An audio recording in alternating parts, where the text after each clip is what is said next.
সৌন্দর্যের দেশ লাটভিয়া, যেখানে ইতিহাসের রাজপ্রাসাদ আর প্রকৃতির অপরূপ সৌন্দর্য হাত ধরাধরি করে দাঁড়িয়ে আছে। দেশটির অর্ধেকই জঙ্গল, যার ভেতর দিয়ে বয়ে চলেছে হাজারো নদী, আর চারপাশ ছড়িয়ে আছে সাদা বালির দীর্ঘ সমুদ্র সৈকত। রাজধানী রিগার মধ্যযুগীয় স্থাপত্য আপনাকে নিয়ে যাবে কয়েক শতাব্দী পেছনে, আর কুলদিগার জলপ্রপাত কিংবা সেসিসের দুর্যের ধ্বংসাবশেষ আপনাকে মুগ্ধ করবে প্রতিটি পদক্ষেপে। শুধু ভ্রমণই নয়, উত্তর ইউরোপের ছোট্ট দেশ লাটভিয়া আজ শিক্ষা, কর্মসংস্থান আর নিরাপদ জীবনের এক সম্ভাবনাময় ঠিকানা হিসেবেও বিশ্বজুড়ে পরিচিত। দেশ এক্সপ্লোরের আজকের আয়োজন থাকছে লাটভিয়া নিয়ে। চলুন দর্শক, অপরূপ সৌন্দর্যে ভরপুর লাটভিয়ার পরতে পরতে ঘুরে আসা যাক।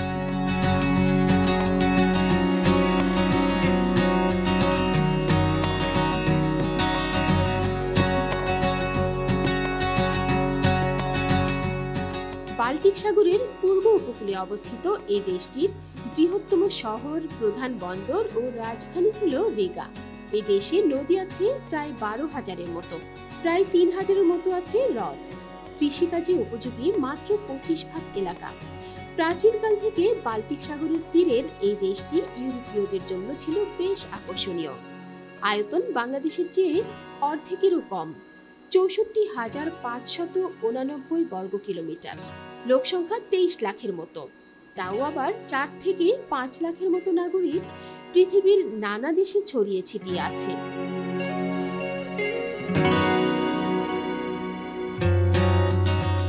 লাটভিয়ার প্রায় 500 কিলোমিটার দীর্ঘ সমুদ্র সৈকত রয়েছে।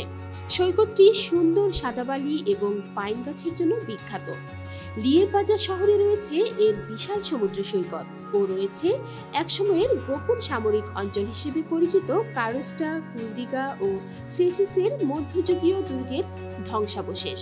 কুলদিগা শহরে রয়েছে ইউরোপের সবচেয়ে বিস্তৃত জলপ্রপাত কুলদিগা, যা 2023 সালে ইউনেস্কো বিশ্ব ঐতিহ্যের তালিকায় অন্তর্ভুক্ত করে। এই স্থানগুলো ঘুরে দেখলে আপনি বিভিন্ন ধরনের দৃশ্য উপভোগ করতে পারবেন। দেশটিতে কাজেরও সুযোগ সুবিধা আছে, আবার সারা বিশ্ব থেকে অনেকেই দেশটিতে পড়াশোনার উদ্দেশ্যেও গিয়ে থাকেন।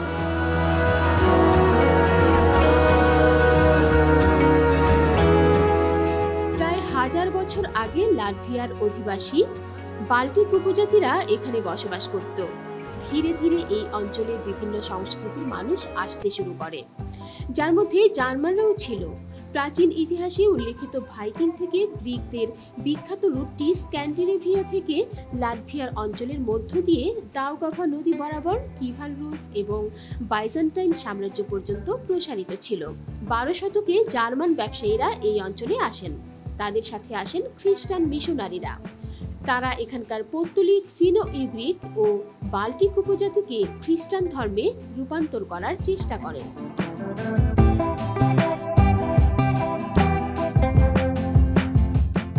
জার্মানরাই 1201 সালে রিগা শহরটি প্রতিষ্ঠা করেছিল।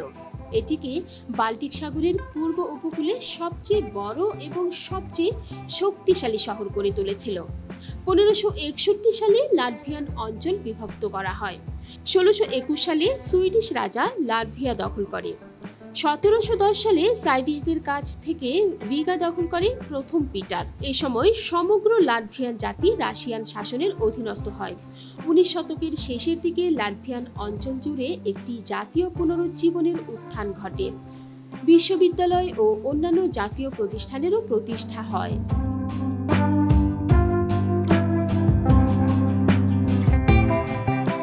1905 সালের রাশিয়ান বিপ্লবের সময় একটি স্বাধীন লাটভিয়ান রাষ্ট্রের ধারণা প্রকাশ্যে আলোচনা করা হয়।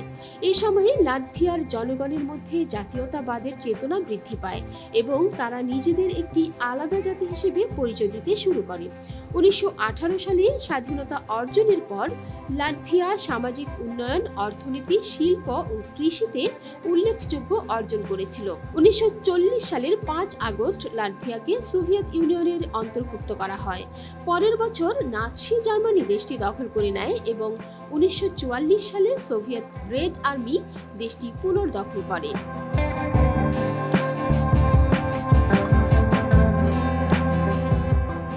স্টালিনের অধীনে নাৎসি জার্মানির শাসন আমলে অত্যন্ত নিষ্ঠুর হত্যা সংগঠিত হয়েছিল।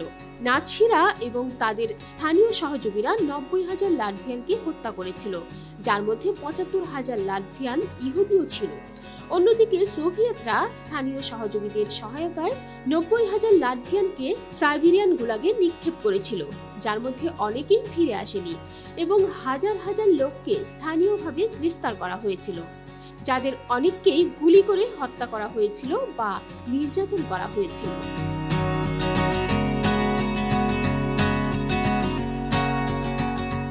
1991 সালে লাটভিয়া আবার স্বাধীনতা লাভ করে এবং সোভিয়েত ইউনিয়ন থেকে বেরিয়ে আসে। ছোট্ট দেশটিতে 20টিরও বেশি রাজনৈতিক দল রয়েছে। রাষ্ট্রপতি হলেন রাষ্ট্রের প্রধান, সরকার প্রধান হলেন প্রধানমন্ত্রী, তাকে মনোনয়ন দেন প্রেসিডেন্ট। এক কক্ষ বিশিষ্ট সংসদের সদস্য সংখ্যা 100। তারাও 4 বছরের জন্য নির্বাচিত হন। দেশটি 26টি জেলায় বিভক্ত, রয়েছে 7টি শহর। ভাষা লেটভীয় ও রুশ, মুদ্রার নাম লার্স, ইউরো চলে।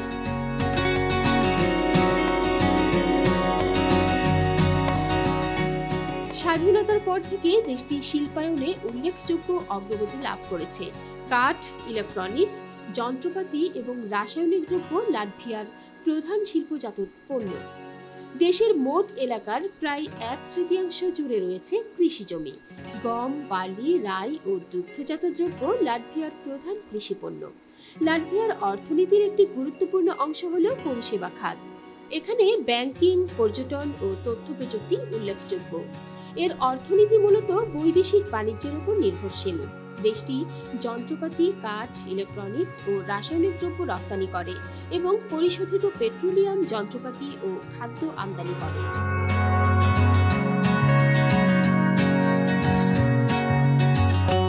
প্রতি বছর বিশ্বের বিভিন্ন দেশ থেকে প্রচুর শিক্ষার্থী উচ্চশিক্ষা গ্রহণের জন্য লাটভিয়ায় পাড়ি জমান। লাটভিয়ার জীবনযাত্রা ও পড়াশোনার খরচ ইউরোপের অন্য দেশের তুলনায় অনেক কম। টিউশন ফি নির্ভর করে ইউনিভার্সিটি ও সাবজেক্টের উপর। তবে দেশটিতে বর্তমানে বাংলাদেশি কোনো শিক্ষার্থী নেই। লাটভিয়ায় মাত্র 1000 খানেক মুসলমানের বাস। ইউরোপের এই ছোট্ট দেশে মাত্র 3 জন নারী বোরকা পরিধান করত।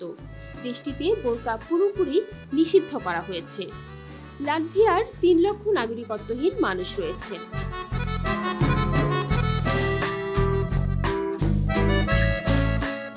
লাটভিয়ার একমাত্র সরকারি ভাষা হলো লাটভিয়ান, যা ইন্দো ইউরোপীয় ভাষা পরিবারের বাল্টো-স্লাভিক শাখার বাল্টিক ভাষার উপগোষ্ঠীর অন্তর্গত। সোভিয়েত আমলে রাশিয়ান ভাষা ব্যাপকভাবে কথ্য ছিল। এখনও অনেকে এটি ব্যবহার করে থাকেন। স্কুলগুলোর পাঠ্যক্রমেও ইংরেজি, জার্মান, ফরাসির সঙ্গে সঙ্গে রাশিয়ান ভাষা রয়েছে। লাটভিয়ায় ব্যবসা ও পর্যটনে ইংরেজি ভাষার ব্যবহার বেশি। শিক্ষার ভাষা হিসেবে রাশিয়ান ভাষার সঙ্গে 60% বিষয় লাটভিয়ান ভাষায় পড়ানো হয়।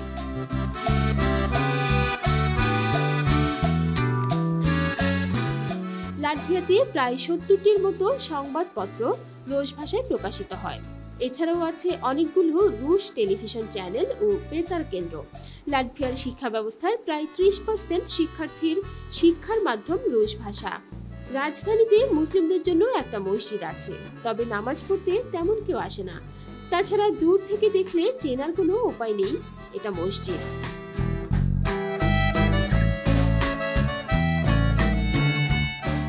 ইউরোপীয় এই দেশটির সংস্কৃতিতে অনেকটা উপজাতীয়দের প্রভাব রয়েছে।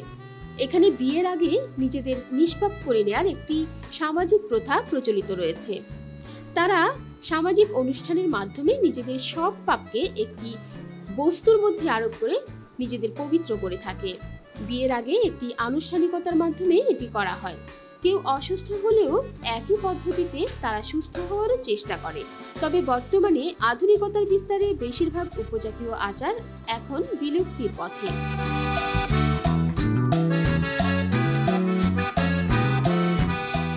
পোশাক পরিচ্ছদের ক্ষেত্রে লাটভিয়ানদের একটি ঐতিহ্য রয়েছে।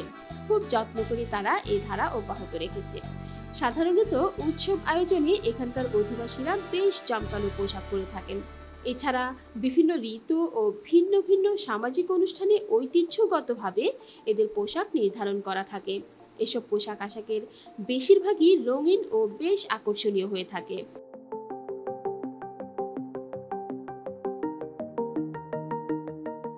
লাটভিয়ায় বাংলাদেশিদের জন্য কাজের সুযোগ ও বসবাসের পরিবেশ উভয়ই ইতিবাচক, যদিও বর্তমানে দেশটিতে বাংলাদেশি একেবারেই নেই বললেই চলে। উন্নত জীবনযাত্রার মান, নিরাপদ পরিবেশ ও কাজের সুযোগের কারণে লাটভিয়া একটি আকর্ষণীয় গন্তব্য হতে পারে। দেশটির অর্থনীতিতে বিভিন্ন খাতে কর্মীর চাহিদা রয়েছে, বিশেষ করে আইটি, নির্মাণ, পরিবহন ও স্বাস্থ্যসেবা শিল্পে। লাটভিয়ায় কাজ করার জন্য ভিসা ও ওয়ার্ক পারমিট প্রয়োজন হয়।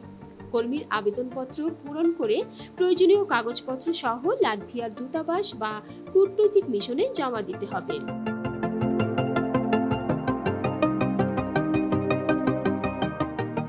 লাটভিয়ার রাজধানী রিগা সহ অন্যান্য শহরগুলোতে জীবনযাত্রার খরচ তুলনামূলকভাবে বেশ কম এবং এখানে নিরাপত্তা ও স্বাস্থ্যসেবার মান বেশ ভালো। লাটভিয়ান ভাষা লাটভিয়ার স্থানীয় ভাষা হলেও তরুণ প্রজন্ম ইংরেজি এবং রাশিয়ান ভাষাতেও ভালো যোগাযোগ করতে পারে। দেশটিতে বেশ কিছু ভালো মানের বিশ্ববিদ্যালয় রয়েছে, যেখানে বাংলাদেশি শিক্ষার্থীরা উচ্চ শিক্ষার জন্য আবেদন করতে পারেন। এখানে পড়াশোনার পাশাপাশি খণ্ডকালীন কাজ করারও সুযোগ রয়েছে।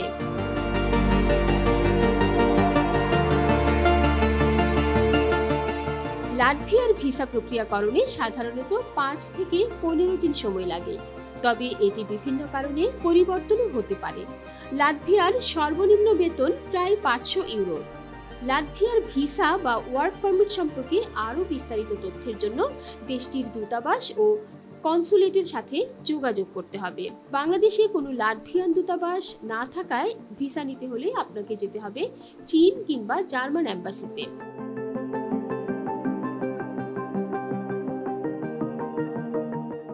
সবার সুস্বাস্থ্য কামনা করে এই পর্ব থেকে বিদায় নিচ্ছি। আগামীতে আবারও হাজির হব অন্য কোনো দেশের বিস্তারিত তথ্য নিয়ে। জানাবো সব দেশের অজানা গল্প আর কাজের কথা। ততক্ষণ নিরাপদে থাকবেন, ভালো থাকবেন আর দেশ এক্সপ্লোরের সাথেই থাকবেন। ধন্যবাদ।